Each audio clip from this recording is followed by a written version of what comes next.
Good afternoon, everyone, and thank you for taking time to join us for the Small Business Administration's Elevating Small Business series. Today, we're celebrating rural entrepreneurship.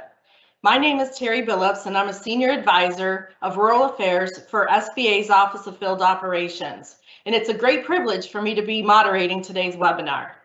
Having worked at the SBA as an Assistant District Director of both Economic Development and Lender Relations in Los Angeles, and as a Deputy Director in Michigan, I've seen firsthand the importance of creating economic opportunity for small businesses while I oversaw the delivery of SBA's programs and services, which included SBA's core functions of access to capital, government contracting, technical assistance, and disaster recovery.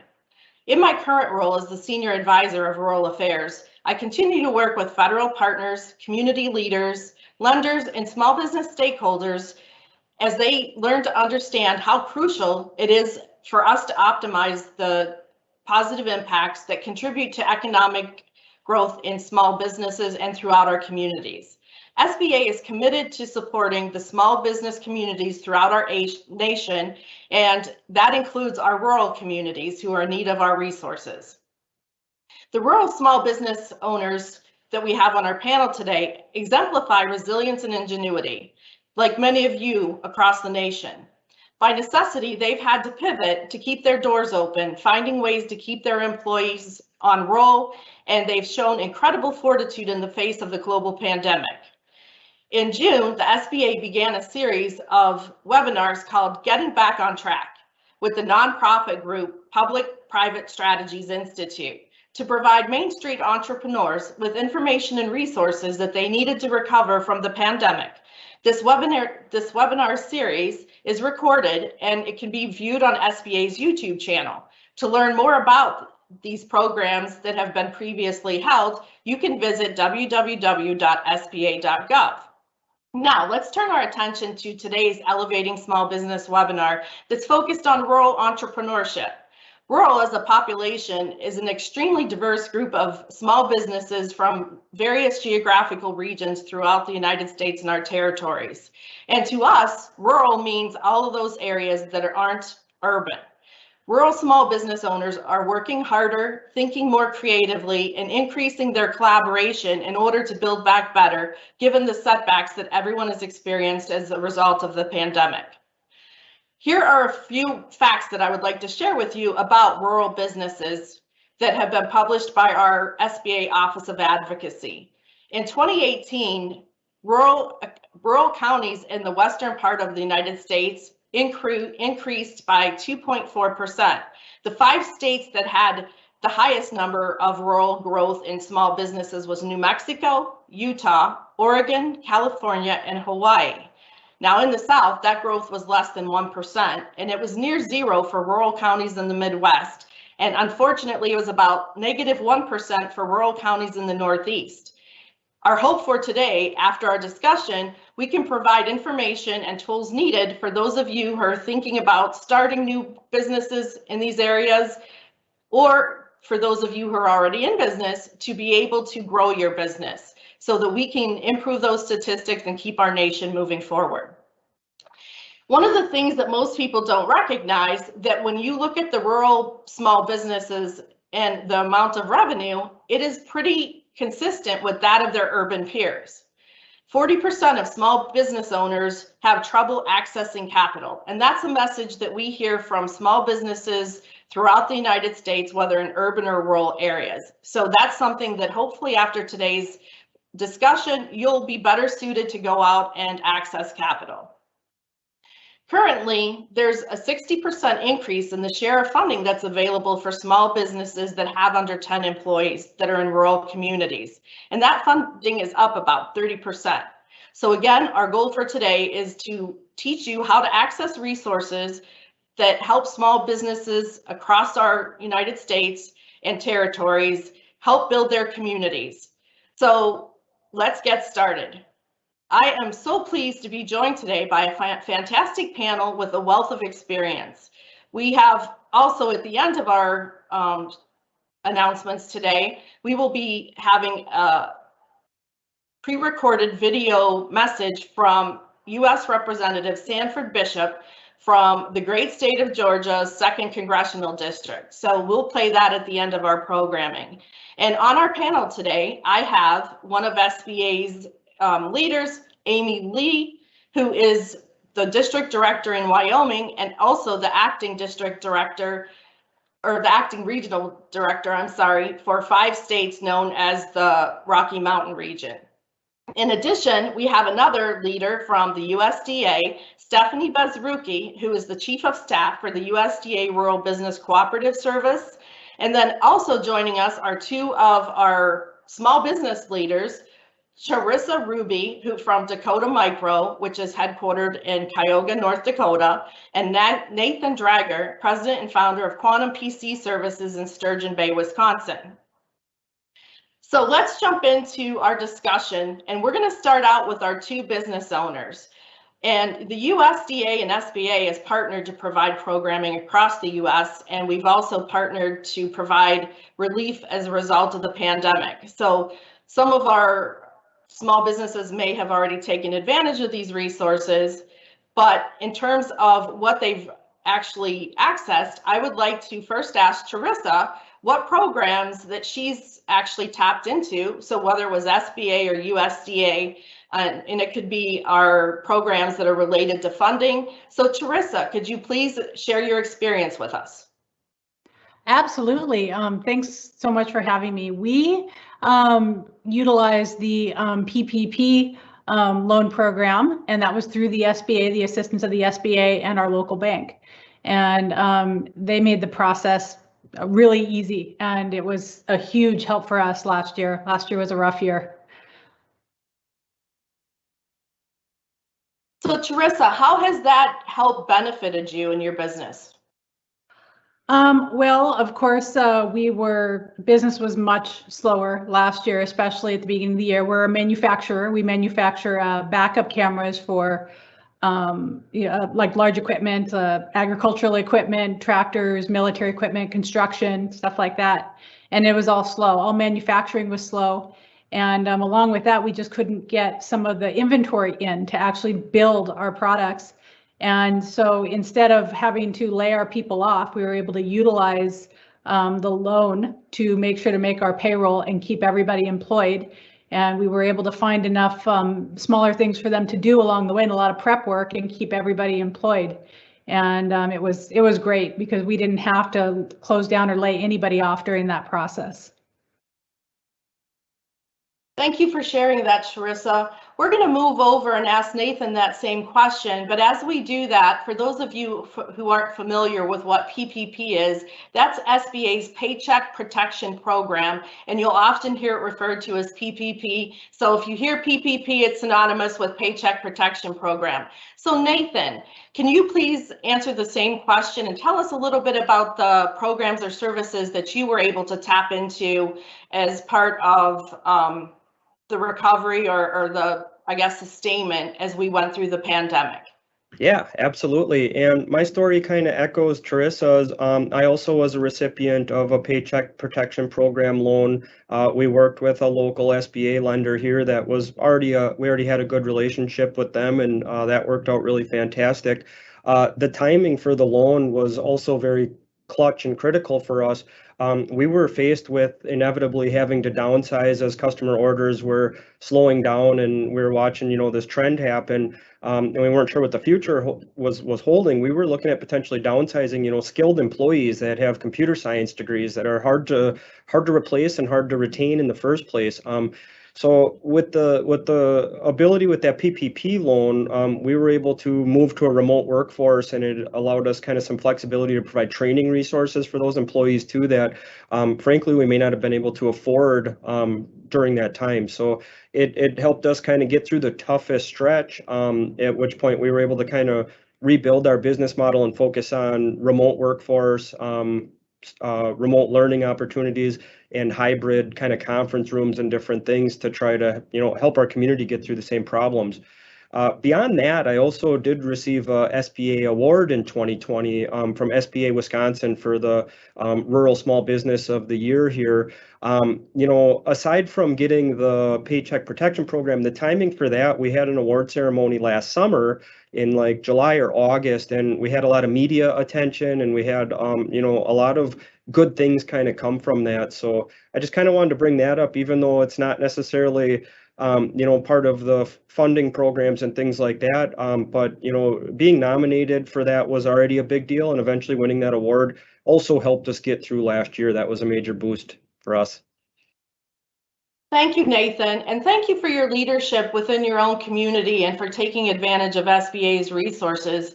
So before we move back to Sharisa, one more follow-up question. So you mentioned the capital resources that you tapped into, and also the fact that you received an award from SBA. So congratulations on that. It's always a good news story. Could you tell us a little bit about any type of technical or consulting services that you received, either as part of your pandemic recovery or even in the early days of your business?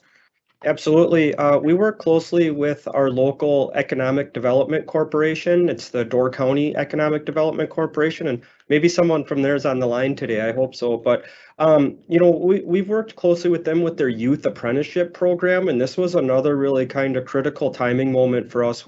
As things slowed down last summer, we were able to bring in some younger workers through the high school apprentice program that they offered, which really helped us kind of beef up our staff and things like that too. I've also, an award winner with them, which also helped us put us on the spotlight in 2019. We did receive the local Entrepreneur of the Year award. So similar in the vein of the SBA, having that local, kind of government resource put that attention on us was really added a boost to our business. Thank you for sharing that, Nathan. And I think you bring up an important point about being able to access other programs, whether local, county, state, federal. It's really important to understand what you have available to you. And even if it's not right in your own neighborhood, but just by knowing that it's out there and available. So I appreciate you sharing that. And then I think you also bring up a very relevant point about when you partner and get services from a lot of these organizations, it also opens you up to get that recognition and some additional free marketing. So that's always a nice little byproduct of having interactions with these organizations. So now let's move over to Sharisa. And Sharisa, please share with us if you've had any type of counseling or technical support from any of our partners or any of your local organizations as part of your entrepreneurial journey. Yeah, absolutely. And that was a really good point, Nathan, because I as well in North Dakota was the small business person of the year last year. And then the year before that, the SBA was also helped a lot with, we were nominated, we went to the Made in America thing in DC. And so that was really cool to be able to be a part of that we were representative for North Dakota for Made in American products. And that marketing and advertising and that exposure is invaluable. It creates a boost in your business that is unprecedented, really. As far as other programs, we've worked with it's similar to Nathan with the EDC. We got our ISO certification, which was huge for us. It's a quality certification to basically do what you say and say what you do in manufacturing, and it helps you get bigger customers, and it helps you with the manufacturing process. We've also worked with SCORE. And that's a Service Corps of Retired Entrepreneurs, and that input and insight is invaluable in a lot of different ways to get other people who have been in business and get that insight and advice. When you're in business, the thing you beg for at all stages is just help, just give me some advice. And there's nothing worse than asking for it. And then at the end, after you got it all figured out, somebody comes in and it's like, oh, I could have told you that. And you're like, thanks. So that's where resources like you guys are invaluable, because you can call and be like, I really need this. And they're like, okay, call this guy. And even if they don't have the answer, they'll lead you to the right place, whether it's SBA, whether it's SCORE, whether it's SBDC or your local EDC, all the acronyms. They're unbelievably, there's a lot they have to offer. And every time I ask, it's a bigger door. And like you guys were talking about the USDA stuff this time, I had no idea that the USDA did anything as far as grant and loan programs. So I'm actually excited to hear what you guys are going to talk about. Thank you for that, Charissa. Before we move off this question, I mentioned earlier that we're joined today by Stephanie Bazruki, who's the Chief of Staff for the USDA. Stephanie, could you please let us know, relative to the services described by our two small businesses, Dakota Micro and Quantum PC Services, what it is that the USDA provides in terms of technical support that others may take advantage of in their local communities? Yeah, Terry, absolutely. I'll start by talking just a little bit about the Rural Business Cooperative Service and then get into the question here about technical assistance. So at the Rural Business Cooperative Service, which you might hear me refer to as RBCS, we're an agency within USDA Rural Development. And our focus is creating economic opportunity in rural communities. Now, I feel like that phrase is really overused, but I mean it. Our number one job is supporting rural businesses and their communities with financing and technical assistance. I think a lot of people hear USDA and they automatically think farmers, and that's simply not true. USDA touches so many different parts of the country and our economy, including kind of our rural small businesses. So as far as technical assistance, actually, Nathan and Charissa, your story has made me think of one that recently came out of Montana. Montana Craft Malt Company in Montana, they are a major distributor for brewers and distillers. And during COVID-19, like a lot of other businesses who are in a supply chain such as that, they took a really big hit. And thankfully, they were able to take out one of our guaranteed loan programs that we were able to provide under the CARES Act to give them some emergency working capital to keep them going. But coming out of the pandemic, though, they realized that they really needed help with their online presence. I think probably they're not alone in some of the small business owners who had to really rethink how their business operates. They were able to get hooked up with a local nonprofit. And this local nonprofit, they had also received funding through USDA, but they had received a rural business development grant. These are really flexible grants that we give to nonprofits and public agencies with communities, specifically to support their rural small businesses. With that grant, the nonprofit was able to turn around and give them awards for marketing and website integration. So like I said, really appreciated your comments too, and also kind of the transition, coming out of the pandemic and what does the new normal look like in helping businesses adapt. It's important as well.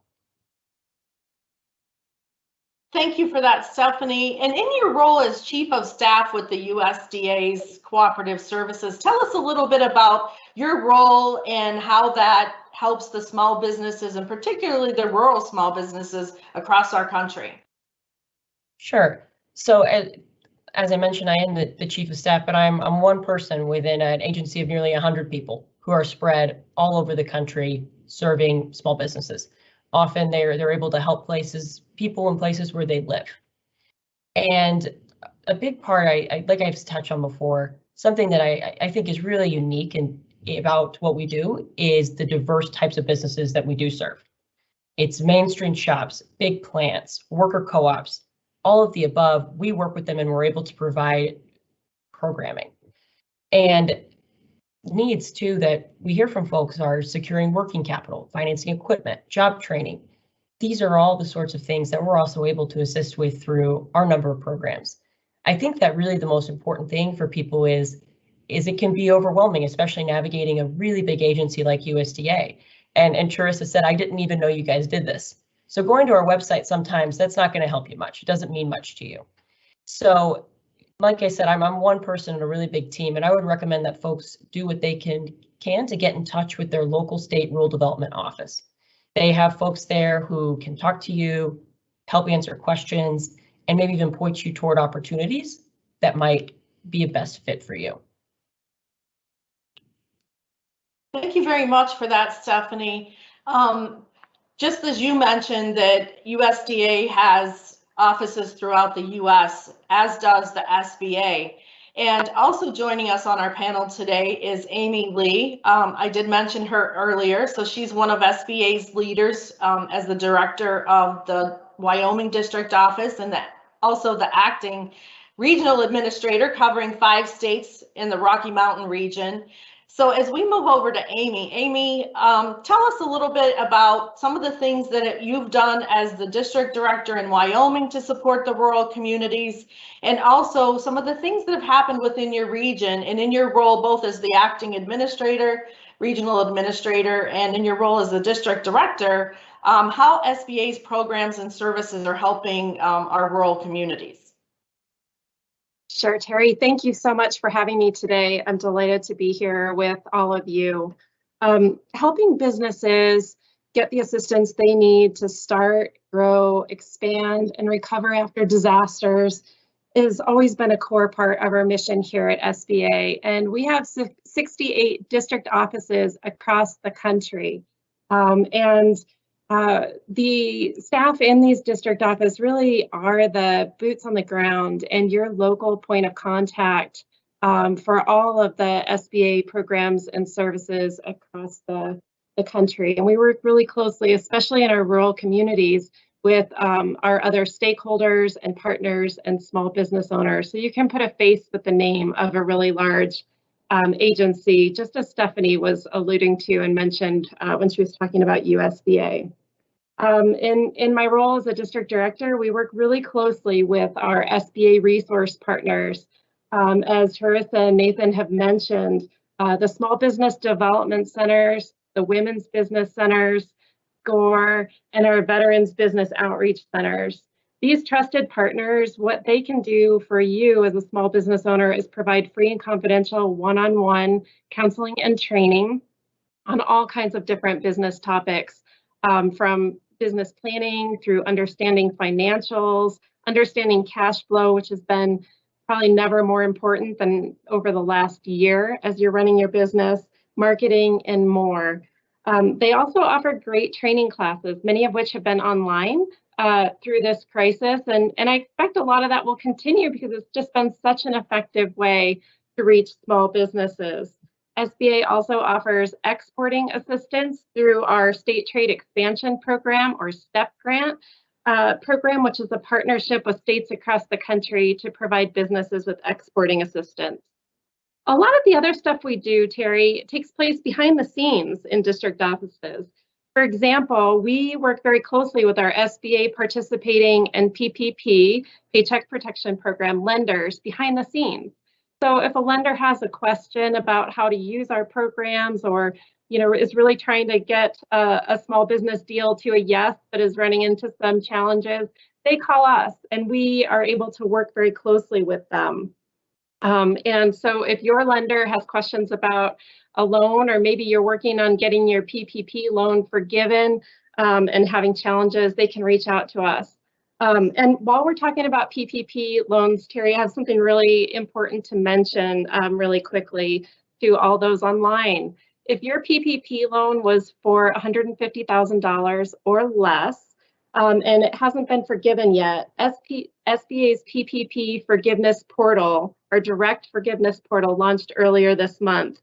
This is just one example of the many ways our administrator, Isabella Guzman, has really prioritized working with the smallest of businesses across the country and making sure they get relief from those loans.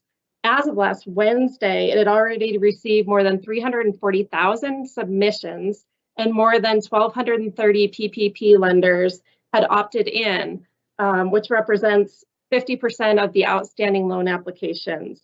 So if your lender's opted in, you've probably already received an email from SBA. And if they haven't, you'll work with them to secure forgiveness on your PPP loan. But this is a great time to be thinking about getting those programs behind us and moving forward into really thriving beyond the pandemic. So Terry, in short, we help businesses in many different ways every day here in the district office. I would say today is a pretty typical day for me. And so before the day is done, I'll have presented on this webinar with all of you, which I'm so excited about, assist small businesses with economic injury disaster loan increases, and responded to a number of lender inquiries. And I love what I do. So happy to be here today with you today. Thank you for sharing that, Amy. And Amy brings up a good point about how much she enjoys her work. And I can say that most people who work for SBA and probably USDA, and that's something that we'll have Stephanie comment on, we're very passionate about helping the small business community and helping you get to the right resource. So as you look for assistance, whether it's for your PPP or EIDL loan, or you're looking for a technical service provider, reach out to one of our district offices, and even if we don't know the answer, we can probably get you to the appropriate resource. And as a result of the pandemic, what we're encouraging folks to do, because now we're no longer a secret, SBA, our name and what we do is out in the mainstream now. So reach out to us. Our resources are free. So there's no cost for you to reach out to us or USDA and try to tap into the resources and get a referral if you need it. So Amy, one more question before I switch over to Stephanie. And that is just as a follow-up, in terms of what has changed since the pandemic. I know we had some new loan programs come out as a result of it. Has anything else changed in terms of the types of outreach we're doing or the types of support we're offering to our rural communities? You know, I would say that it's the same type of assistance, but so much more of it. There was a great deal of assistance available to our small business development centers and women's business centers in order to help them increase the amount of outreach and training that they were doing, make sure that small businesses had that one-on-one assistance with either applying for loan applications, running cash flow projections. If you're listening to this and you're thinking, gosh, what are cash flow projections, or I haven't done that, pick up the phone today and really work on that and know where your cash is. I can't emphasize that enough, because that's going to make a huge difference if there are any continued disruptions in your business going forward, being able to survive those ups and downs, understanding that. And that's what our resource partners do so well. So there have been a number of other, more specific programs, such as the Restaurant Revitalization Fund that's helped so many restaurants across the country, our Shuttered Venues Operators Grants. But we're really moving back into a time when our core SBA programs and services are going to be front and center, and they've been there before the program, before the pandemic, and will continue afterwards. I'm sure many people have heard of our 7A loan guarantee program and more, all kinds of funding opportunities for small businesses. Thank you so much for that. And thank you again for highlighting the changes and programmatic enhancements that have happened as a result of the pandemic. And also for creating awareness about the ecosystem of assistance that exists, whether it's our SCORE mentors or our small business development centers or the women's business centers or our veterans business outreach centers. And for the veterans on the line, thank you so much for your service to our country. You're recognized and appreciated. Now let's switch over to Stephanie. And Stephanie, I'd like to sort of dovetail off of some of the things Amy shared in terms of what has the USDA done differently as a result of the pandemic in terms of outreach and program enhancements. And then also, if you could talk just a little bit more about the technical assistance and how one of our listeners might go about accessing it. Yeah, Terry, absolutely. As far as what has changed at USDA Rural Development, I would say, like many people across our country, they're doing more virtual programming. They're learning ways to adapt and making sure that resources are online. Even during the pandemic, Rural Development launched a resource page with information in both Spanish and English, where folks could find the latest information about our programs that related to COVID recovery or might be able to assist businesses that were struggling. And looking ahead as to what we're able to offer businesses coming out of this pandemic or trying to grapple with some of the changes that have been made, I'd like to talk about just a few of our programs. First is our lending programs. Well, I assume that many folks here on the line are small businesses. We also have the ability to serve mid-sized and larger businesses in rural communities as well. So if you're a business that is growing, we do have a program that can offer up to $25 million in loan guarantees for businesses of any kind in rural areas. And we also make loans to intermediaries. These are small community development financial institutions or economic development organizations that it sounds like some of the other folks here on this panel have worked with. they can receive loans to help re-lend them within their area and make sure that they reach folks who might otherwise never even think that they would qualify for a program at USDA. And I'll tell just another story too about these programs and the kind of businesses that they're able to assist. We received a story from Southwest Oregon. There was a family that wanted to get back on their feet and start a mechanic shop. The bank even made them take a 9-week course to how to develop a business plan, and they still couldn't get a loan. They were able to connect with a nonprofit organization that had received one of these loans to relend. They got $161,000, and that's what it took to get them up and running. As far as being able to connect with these lenders, again, the best place for folks to start is going to be through your rural development state office. And after this as well, I'll make sure that everybody gets the link to how to connect, both email addresses and phone numbers for folks who are in your area that you can reach out to. And that goes the same for the technical assistance piece of it as well, Terry. Those who are interested in learning more about other grantees who might be able to provide them services, it's a good place to look and start. Thank you so much for that, Stephanie. Just one other thing as a follow-up to that. So you provide capital programs, you provide technical service programs.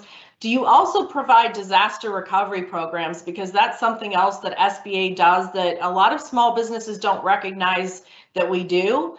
And particularly people think of the pandemic, but not necessarily as a disaster. But from an SBA perspective, it is a disaster, and some of the programs are tied to our disaster recovery. But that also applies for us to natural disasters, whether it's flooding or a tornado or a hurricane or a forest fire or mudslide. So all of those other things also fall within SBA's disaster recovery. So does the USDA have some of those types of recovery programs as well?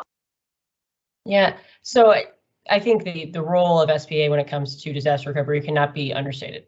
The work that you guys do is so important in assisting folks who are coming out of a disaster. Here at Rural Business Cooperative Service, we do not offer the same kind of support like SBA does with loans coming out of disaster. Some of our programs, though, they will provide priorities for applicants who are in areas that have been impacted by a natural disaster. However, this is really more on the forward-looking recovery end.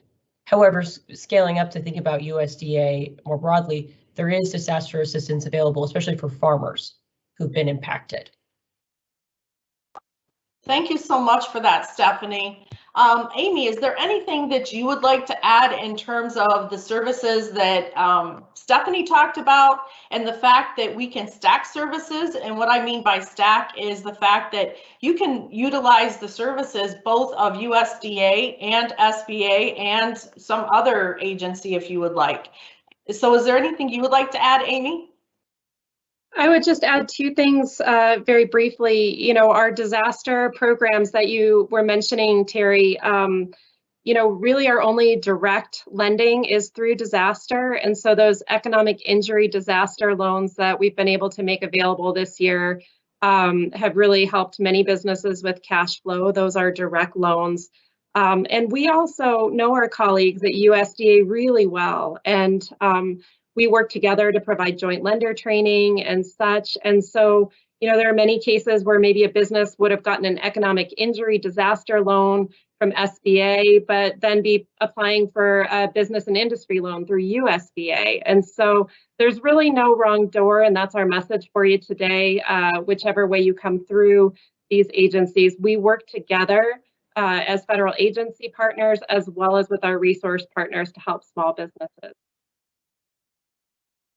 Thank you so much, Amy. So again, just as a little takeaway, if you're going to make a mental note, is whether you have a relationship already established with the USDA or the SBA as a federal partner, if there's something that you need as a result of a disaster, or if it's just, you know, capacity building, reach out to any of us as a resource, and we will try to get you to the best resource that fits your need.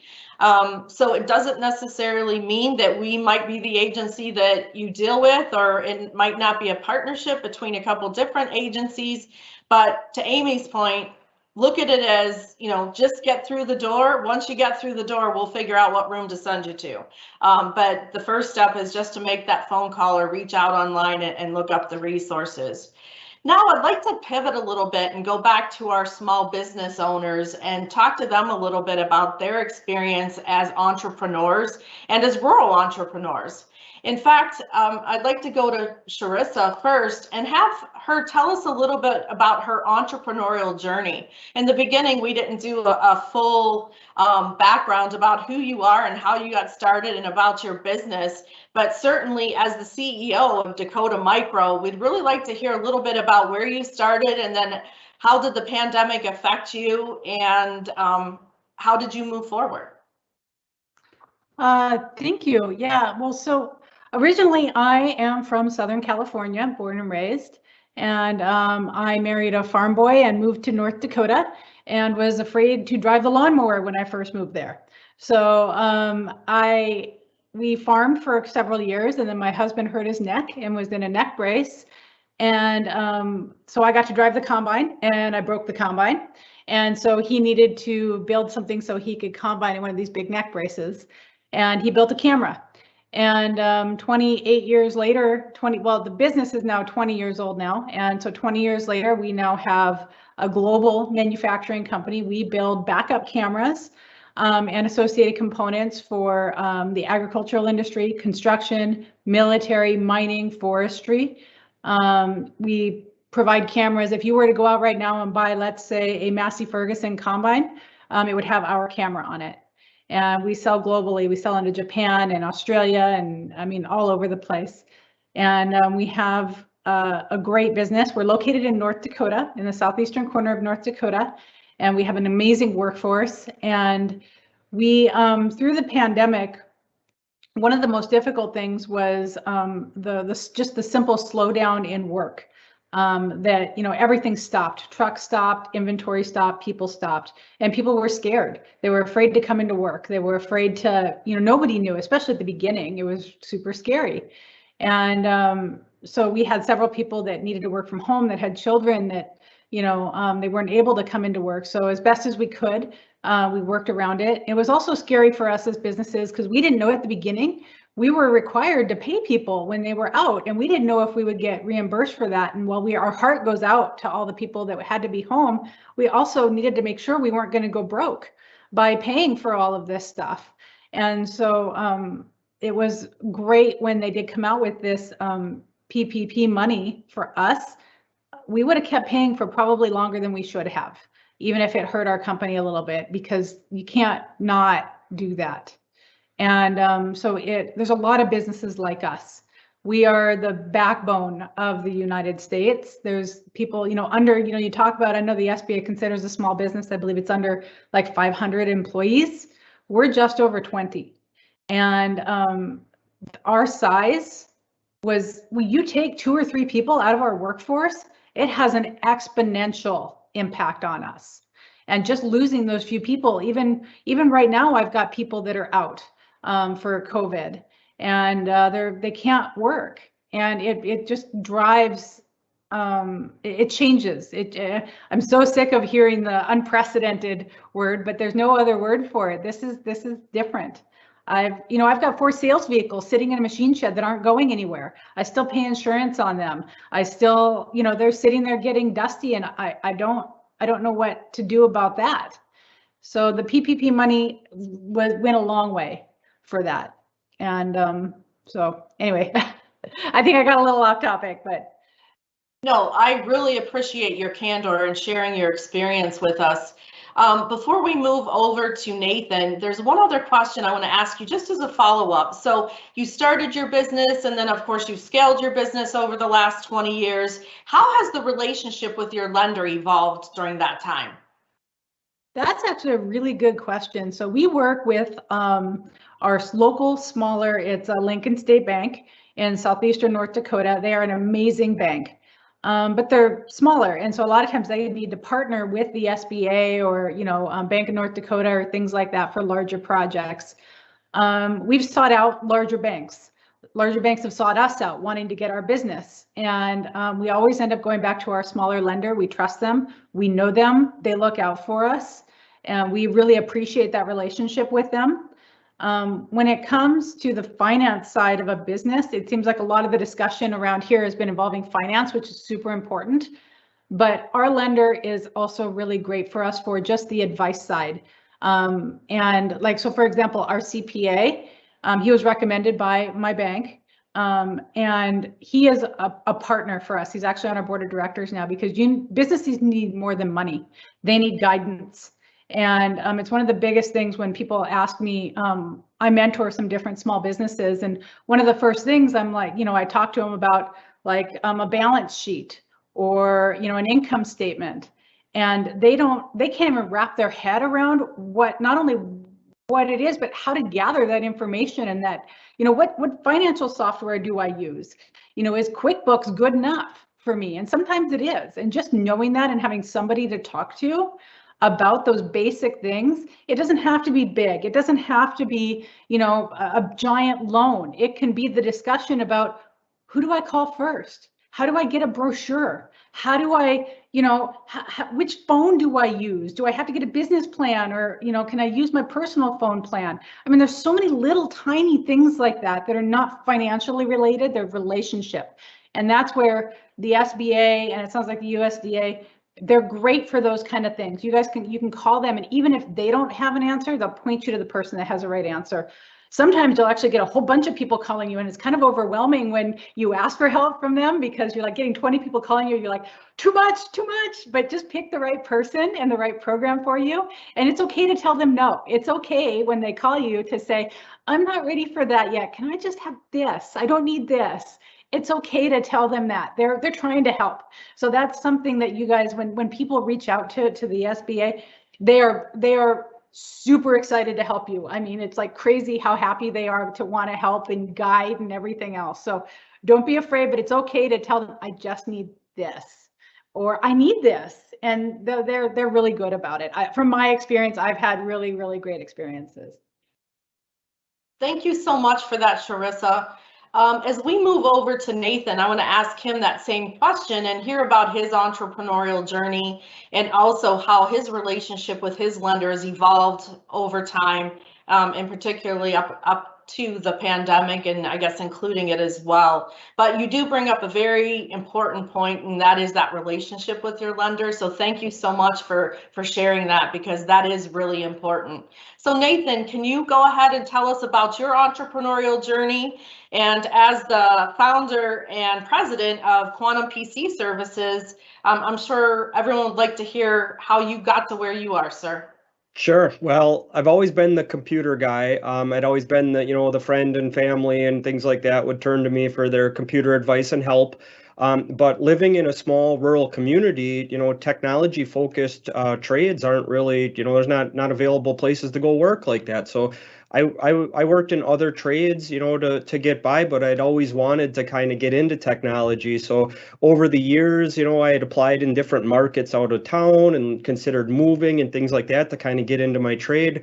And 10 years ago, it'll be 10 years coming up here, but a decade ago now, I decided, maybe I could just start my own business here doing what I want to do. And my plan was really to be a sole proprietor and work as a technician and fix people's technology problems and, do that instead of my previous career.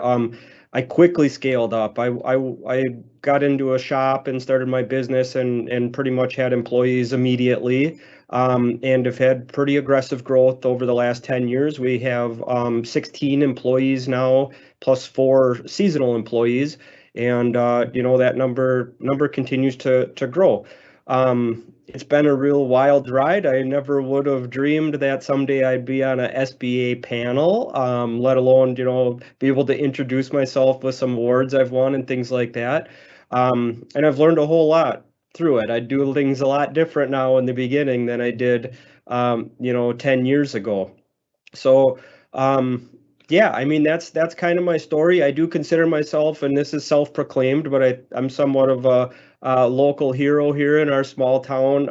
I think I am a relatable person. I see a lot of new entrepreneurs coming in, people that I know or don't know, but I think I've inspired a lot of people that are regular guys. They're turning a wrench somewhere and they're like, you know what, instead of showing up for this job, I think I could make a go of something and do something on my own. I really stumbled into business on accident that way. I didn't set out with a business plan or to be an employer. I set out to be a technician. Now, luckily, somehow I found it inside myself to learn the business skills and, to be able to keep things moving in the right direction. But, I think it gives hope to a lot of people that, they want to start a car detailing business, or they want to, start something that's in their passion. Maybe they're stocking shelves at the grocery store and they want to, fix computers for a living. And then beyond that, I try to make it a real big point. We do a lot of things in our community, but one of the things that's really important to me is bringing on and mentoring young people through the youth apprenticeship programs, through college interns.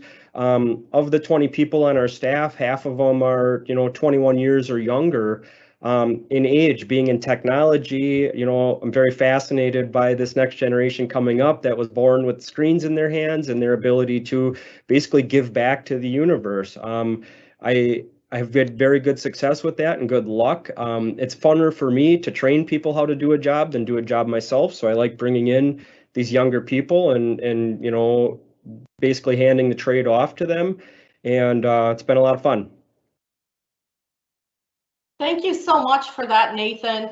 One quick question, and that is just how has the relationship with your lender evolved? Well, we didn't really use a lender prior to our SBA program. We've had an open credit line with them, but our businesses had lucky enough to be successful enough that we've always, been able to produce our own capital. Now, as far as the evolution of the relationship with the lender, after our PPP protection loan, we've maintained an open credit line, but we've also pursued buying a new facility that they've rolled up into a SBA 504 program, which I really had no idea existed until that lender, explained to me. So we're looking at purchasing a facility and upgrading it. And they said, this is what we can do with this loan, and basically gave me an opportunity to finance a pretty large project. 50% of it was financed by the SBA at, a fixed 1%. So I think the term like free money or cheap money gets thrown around a lot and things like that. But, in this case, it was the difference between me buying a dilapidated facility and potentially using it as is, or being able to have the additional capital to completely renovate it and make it something special and unique for me. So without the SBA help, I'd still be able to do something, but it really, I think, amplified the impact I was able to have. Wonderful. Thank you so much, Sharisa and Nathan, for sharing your experiences and all of the words of wisdom. So now as we wrap up, real quick, give me something that you want folks to walk away from your presentation. So Nathan, 30 seconds. What are those words of wisdom? Well, you got to be agile. You got to be able to roll with the punches. For us, when the world started to, turn upside down, we had to look at what products we were delivering and figure out, how do we make these remote? How do we make these accessible outside of people's offices? How do we change the way we're doing business to match what the alignment with the world here instead of the other way? So yeah, you got to be quick on your feet, and when these things come up, you got to be ready to move in a new direction if needed. All right, wonderful. Sharisa, same question, 30 seconds. What are those words of wisdom you can share? Just don't be afraid to ask for help, ask for guidance, ask for input. We have support systems around us, whether it's the SBA, whether it's, my lender. We have an amazing relationship with them. Yeah, we don't owe them any money, but they are there for us if we need them. And the people that I work with, they're our family. They're not employees. They're the people that help our wheels turn, and we all work together. And we've turned to them, and we've also turned to other business owners. And if we look to each other and learn from each other, you can't go wrong. Thank you, Sharisa and Nathan, for your community leadership, for your giving back not only to your employees, but also to your communities. You're what makes America what it is, small town USA. So thank you for that. Now I want to go to words of wisdom. Now, Stephanie, could you please share in 30 seconds the words of wisdom that you would like folks to walk away with? As far as words of wisdoms, I think it would be, don't be afraid to ask for help and reach out to our offices, to our national office. We have somebody there who is ready to connect with you and willing to do so. And I also want to say too that all the discussion today about the need for that outreach and that guidance, that's something that we really take to heart. And I appreciate you saying that and sharing that. Thank you so much, Stephanie, and thank you for the work that you guys do over at the USDA. I know that our rural entrepreneurs appreciate it. If they haven't dealt with USDA yet, I hope that after this call they will. Now, last but certainly not least, Amy, would you like to share your words of wisdom with our listeners? And then we're going to move on to the video from the Honorable Congressman Sanford Bishop. Sure, Terry, I would love to. You know, I was just really fascinated listening to our small business owners today, as I'm sure all of you who have joined us were. And for me, something that really resonates is that entrepreneurs learn from each other too, right? And so it's been a hard year and a half when we maybe haven't been able to network in person in the ways that we did before COVID. But as it becomes safe to do that again, I'd really encourage you to join any, you know, organizations in your community where entrepreneurs get together and share information and learn from each other. That's really the informal way that growth happens, because you might learn something from Nathan or Teresa in a way that they'll tell you like how it really is, in a way that you might not hear it from someone who works for the government or even from a resource partner, even though many of us have run businesses and been there. So the second thing that I would say, Terry, in closing, is that I think it's been underscored throughout the day what a key point of importance it is to get in touch with your local resources. And so if you go to our SBA website and click on local assistance in the top right corner of the website, you can search for your local district office by your location or zip code. You can search for resource partners. And those connections, reach out to us and take advantage of us, because these connections will really help you. If you're maybe new, maybe you've moved during the pandemic and you're trying to get in touch with what's happening in your new community, this might really help you make some of those connections and also get tied in with local chambers and other resource partners. So we're here for you, and we'd love it if you reached out to us in your local district office. We're here to help you. Thank you. Thank you so much, Amy. And now let's hear from Congressman Sanford Bishop. Greetings. I want to thank the Small Business Administration for hosting this forum today in celebration of Rural Entrepreneurship Month. But more importantly, I want to thank the small businesses and participants who have joined us. When Congress passed and the President signed the American Rescue Plan, we made a commitment to and an investment in America's small businesses. The American Rescue Plan provided critical relief funds for the Paycheck Protection Program, the Shuttered Venue Operators Grant Program, and targeted economic injury disaster loan advance payments. It also created new programs like the Restaurant Revitalization Fund to provide support for struggling restaurant operators that have been disproportionately impacted by the pandemic. Congress has heard from our small businesses, particularly from those in rural and other disadvantaged communities, about the difficulty in accessing federal relief funds. The administration responded by creating the Community Navigated Pilot Program in the American Rescue Plan so that the smallest of businesses can learn more about and access the SBA's many programs.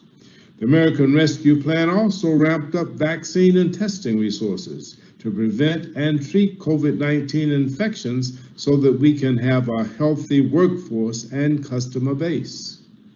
At the same time, Congress is working to improve the infrastructure upon which our small businesses rely, from roads and railways to broadband connectivity. We are doing this because small businesses are the backbone of our economy. Today's stories and testimonies reflect the recovery we are seeing all across America. As our nation continues to face the challenges posed by the pandemic, sharing these stories is important. Through events like this, more entrepreneurs will learn about the available SBA resources that can help them succeed and revitalize rural America. Together, we are building back better.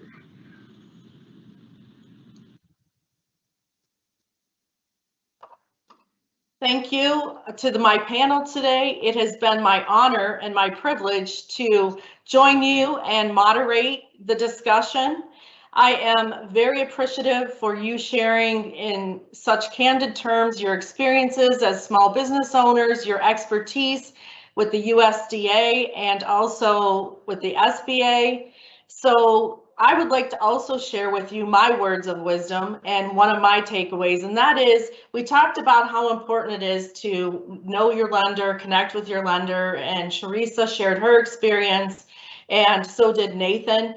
So as you walk away today, I think it's important for you to know, as either a new business owner or someone who's considering opening your own business, is to really seek out what resources are available to you from a financial or technical perspective. And on the financial side, know what's available to you as a startup. And as you scale your business, if you're already in business, understand what resources are available to you in terms of how you grow your business, because that financial piece is something that we see most small businesses struggle with at some point, whether it's in the early stages or the growth stages. So just know what's available and you will be ahead of the curve in terms of making sure that you stay sustainable and planning for the unknown, like we've had to do with the pandemic, which is unheard of. So again, thank you to my panelists, Amy Lee from our Wyoming District Office of SBA, Stephanie Bezruki from the USDA, Sharissa Ruby as the CEO of Dakota Micro, Nathan Drager as the founder and president of Quantum PC. Thank you so much for joining me. And for future reference, today's webinar is recorded, so you can access that at SBA's YouTube channel. Also, there have been previous topics each month, and you can also listen to those by going to sba.gov, and you'll access them via SBA's YouTube channel.